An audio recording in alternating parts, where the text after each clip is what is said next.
Birinchilardan bo'lib bugun Tatarstanlılarni Rustam Mingnixanov o'z Telegram kanali aşa qutladi. U 31 yillik bo'lgan tarixiy datani esga ola rolik o'rnashtira. Prezident Bakudan turib tabrikladi. Bloger ishmakar Yoshlar parlamenti a'zosi Azat Kashapov Tataristonda yashay, bugun flag kunin Turkiyada dengiz bo'yida qarshi oldi. Qoyog'ina borsa da Tatariston alamin o'zidan qoldirmay. Jamhuriyatimizning butun simvollarida ko'p narsani ang'ata, unda bo'lsa gerb, gimn, bayroq.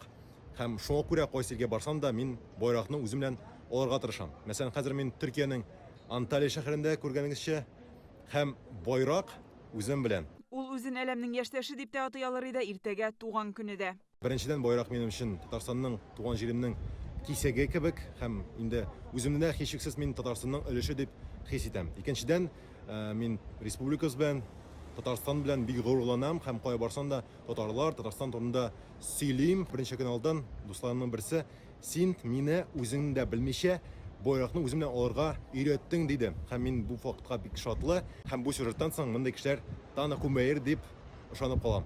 31 yillik tushirilgan istalikli foto. Bir turkum deputatlar flagning konkurs o'rnagan Yuqori Sovet binosi ustuna berkitib qo'ya.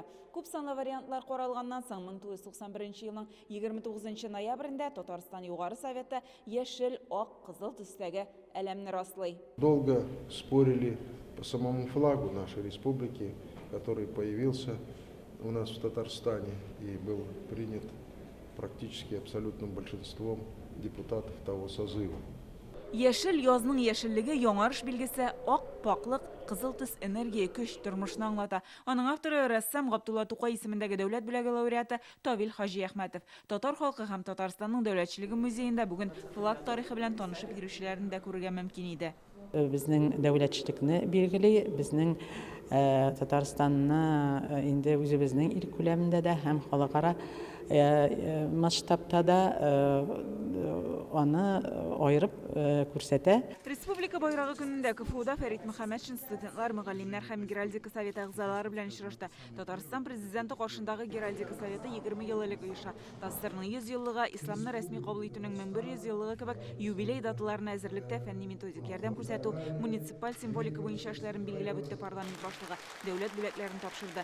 Do'stlik ordeni Geraldika Soveti raisi Ramil Xayriddinovga fidakor xizmati uchun medali, uning o'rinbosari Radik Salihovga berildi. Shulay Geraldika өлкәсендә эшләүче башка хезмәткәрләргә dasturning 100 yilligi medallari topshirildi. Bu yil gerbga 30, flagga 31 yil. Bu davlatning buyuk simvollari. Ular vatanparvarlik генә түгел, ватаныңа карата җаваплылык тәрбияли, ди Фәрит Мөхәммәтшин.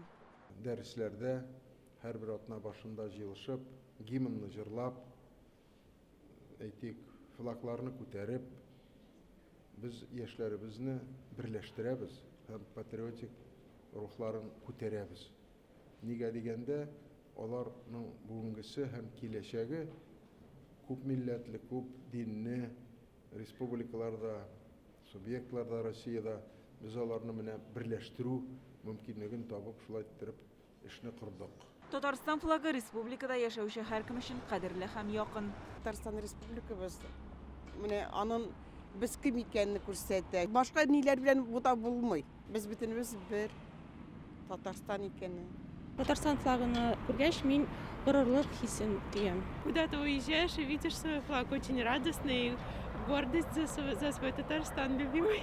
У бүген биналарда җилферди, аны урамда да, спорт чараларында фанатларның республика көнендә кунакларның битендә дә күрергә мөмкин. Гөлназ Сайфетдинова, Рамзил Гарипов, Яңа Гасыр каналы.